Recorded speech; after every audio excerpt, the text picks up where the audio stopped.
उन्हाळ्यात बाहेरून आल्यावर आपल्याला थंड पाणी पिण्याची इच्छा असते. त्यावेळेला फ्रीजचं थंड पाणी प्यावं की माठाचं, हे आपण या व्हिडिओमध्ये जाणून घेऊया.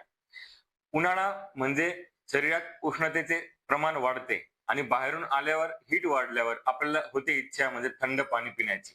आल्या आल्या थंड पाणी आपण मुख्यतः जास्त करून फ्रीजचे थंड पाणी पितो. फ्रीज मधून बॉटल काढतो आणि थंड पाणी पितो, ज्याने आपल्याला तात्पुरता तहान भागते, पण आपल्या शरीरामध्ये उष्णता देखील वाढते. थंड पाणी फ्रीजचं पिल्यामुळे आपली पचनक्रिया मंदावते. थंड असल्यामुळे आपला अग्नी मंद होतो आणि ज्यामुळे आपली पोट फुगणे, गॅसेस, ऍसिडिटी, छातीत जळजळ होणे, त्याचबरोबर सर्दी, कफ होण्याची शक्यता देखील असते.